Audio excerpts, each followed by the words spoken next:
Hello everyone, and welcome back. This is some more talk about matrices. We're doing determinants and inverses today, not on the calculator like we did earlier, but by hand. First of all, remember that determinants and inverses only work for a square matrix. If we don't have a square matrix, we don't have to do the problem. The determinant of a matrix determines whether the matrix has an inverse. As long as a matrix has an inverse, as long as the determinant isn't zero. It can take some time to find the determinant of a matrix. So finding the inverse takes more time. So it's always best to find the determinant first. So, if you remember, there's a formula for finding the determinant of a 2 by 2. You cross multiply the A first and then the B second, and then you subtract. This is really easy for a 2 by 2.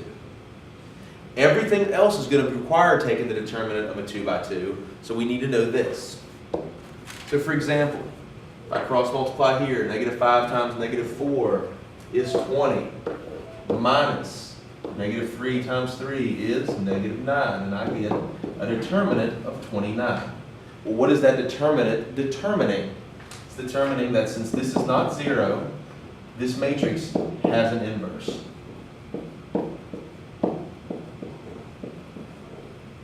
So that matrix has an inverse. We'll talk about how to find that in a minute. But let's talk about if we have a 3 by 3 matrix or a 4 by 4 matrix. There's several ways to do this. But for this class, we're only going to use a method called minors. If you want to know some other ways or way more about matrices than you ever wanted to know, take a linear algebra class in college. You'll cover all of this in detail. This is just the beginning of it. If you're studying math or engineering, you will take linear algebra. We're going to use minors to break larger matrices down into smaller matrices. We're going to keep up the pattern, keep breaking down big matrices into small matrices until we get to a 2 by 2 matrix. And then once we're at a 2 by 2 matrix, we can cross multiply and subtract. Okay? There's a pattern to the minors. Each minor has a different sign. And the first one is going to be a positive, negative, positive. And then the second line starts out negative, positive, negative. And the third line starts out positive, negative, positive. Remember, the first line starts out positive and alternates. Negative and alternates. Positive and alternates. Negative and alternates. So I need to know the sign of these things. To find the determinant, pick a row of minors to use. If there's a 0, we'll use that row. Determine the correct sign of each minor, whether it's positive or negative. And be careful. The minor itself might be negative, but the sign that goes with the minor might be negative, which makes it back into a positive. Write the minors with the correct signs, leaving space between each one. For each minor, cross out the row and column, and then look at the remaining 2 by 2 matrix. Let's simplify. So let's take a look at this problem. Nothing has a 0 in it here, so let's use the first row. The first minor is -3.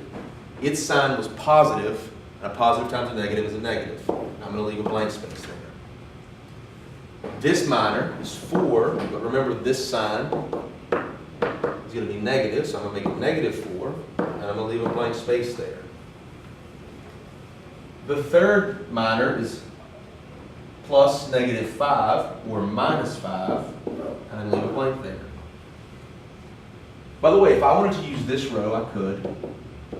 It would be -2, blank space, plus -3 or -3, blank space, minus -5 or +5, blank space. So you can use any row that you want, as long as you remember both the number and the sign of the minor. Okay, but let's stick to this first row. This is the one we're going to use. The -3, if I cross out the column in the row that -3 is in, look what's left. Oh, it's a 2 by 2 matrix. -3, -5, 3, 5. Let's look at 4 now. If you were to cross out the row and the column that 4 is in, look at what's left. A 2 by 2 matrix. 2, -5, 1, 5. Now lastly, we've got the third one, the -5. If I cross out the row and column, look what's left. A 2 by 2 matrix. So 2, -3, 1, 3. It's a good thing we know how to find the determinant of a 2 by 2 matrix because we have 3 of them to do. So negative 3 times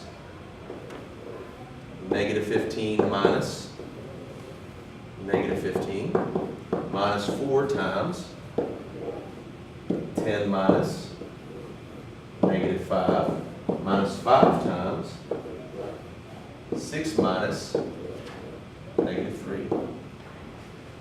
So negative 15 minus a negative 15 is 0 minus, this is 15 times negative 4 is negative 60. This is positive 9 times negative 5 is negative 45. And 0 minus 60 minus 45 is negative 105. So that's the determinant of that 3 by 3 matrix. What did it determine? It determined that that 3 by 3 matrix has an inverse. Okay? If you had a 4 by 4 matrix, you would have to split the 4 by 4 matrix into 4 3 by 3 matrices. Then you'd have to split each 3 by 3 matrix into 3 2 by 2 matrices. So to do a 4 by 4 matrix problem, it takes 12 2 by 2 matrix problems. So those take a long time. Okay? We won't do this.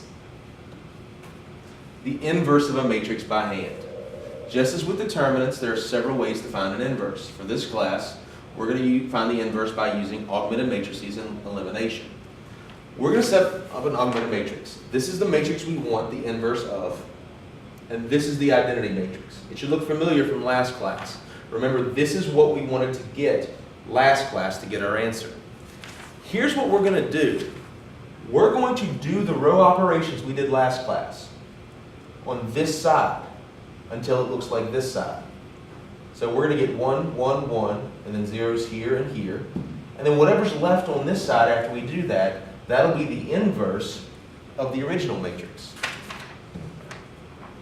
So once I get it all moved over, once this side is down to the reduced row echelon form that we got last time, then we can figure out what this one is. It'll tell us the answer. So I'm doing the same thing I did last class, except last class I only had an augmented matrix that had 1 column in it. Now I have an augmented matrix with 3 columns in it. So this takes a little bit longer. For my example today, we're just going to do a 2 by 2. A 3 by 3 is done the same way, it just takes a little bit more time. Okay? I need to get a 1 right here. Well, there's a lot of ways to do it. I could multiply by negative 1/9 if I wanted to. But look, if I multiply that by 2, I would have 8, and 8 plus negative 9 is negative 1. So that's really close. What I'm going to do is I'm going to do negative the first row, which will make that positive 9, minus 2 times the second row, which will make that negative 8, and I'm going to put it into the first row. So, negative 9, negative, which will make positive 9, minus 2 times 4 is 8, gives me 1. Ooh, never mind. I should have started this first. Before I even do that, I need to set it up correctly. I'm sorry, I didn't set it up for you. I forgot to get mine on this side. Now, I'm still going to do what I just said. I'm going to do negative row 1 minus 2 row 2. And I'm going to put it into row 1. So I'm going to do what I just said and what we just talked about. I just needed to make sure I had my other side. So if I do negative 9, which is 9, minus 2 times 4, which is 8, I'll have 1. Negative 6 plus 16 gives me 10. Negative 1 plus 0 give me negative 1. 0 minus 2 times 1 will give me negative 2. The second row stays the same. So, I've got one of the 4 things right. I got a 1. I need this to be a 0. So I can use this as if I could make that a negative 4 and add it, it would cancel. So I'm going to do negative 4 times row 1 plus row 2, put it in row 2. So row 1 is going to stay the same. Negative 4 times 4 or plus 4 is 0. Negative 40 plus negative 8 is negative 48. Negative 4 times negative 1 is 4, plus 0 is 4. And then that'll make 8 plus 1, which is 9. It's about to get pretty tricky. It's actually a very easy concept, but the numbers are ugly. I need that number to be 1. So what could I multiply by that would get rid of the negative 48 and make it a positive 1? I can multiply by negative 1 over 48. So the first row is going to stay the same. So 0 times negative 1 over 48 is 0. Negative 48 times negative 1 over 48 is 1. 4 times negative 1 over 48 is negative 4 over 48, which will reduce down to negative 1/12. 9 times negative 1 over 48 is negative 9 over 48, which will reduce down to negative 3/16. I didn't do that in my head. I used a calculator. So I'm really close to being done. I have 1, 0, 1. I need that to be a 0. So what can I multiply that by so that when I add it, it'll cancel out? Well, I need this to be a negative 10 to cancel out that positive 10.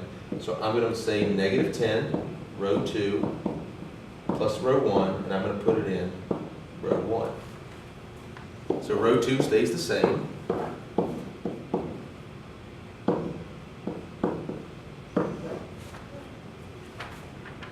So negative 10 times 0 is 0, plus 1 is 1. Negative 1 times negative 10 is negative 10, plus 10 is 0. Thank goodness we're done on that side. But I still have to finish these two out. I need negative 10 times negative 1/12 plus negative 1. So I need negative 10 times negative 1/12 plus 1. Math enter, enter. I'm getting 11/6. I think something's wrong there. Yeah, I messed up. It wasn't plus 1, it was plus negative 1. So let's try that again. Negative 10 times negative 1/12. Now when I add it, I'm really going to subtract 1. Math. Enter, enter. Oh, that's negative 1/6. Okay, last spot. Negative 10 times negative 3/16 plus negative 2. Math enter. And I get negative 1/8. So, this thing I just found right here, this negative 1/6, negative 1/8, negative 1/12, negative 3/16 is the inverse of the matrix that I started with. So the process for a 3 by 3 would be the same. I would start with my problem on the left. On the right would be 1s on the diagonal and 0s everywhere else. And I would keep doing manipulations like this until I moved the 1s and 0s to the left, and whatever was left on the right side would be the inverse.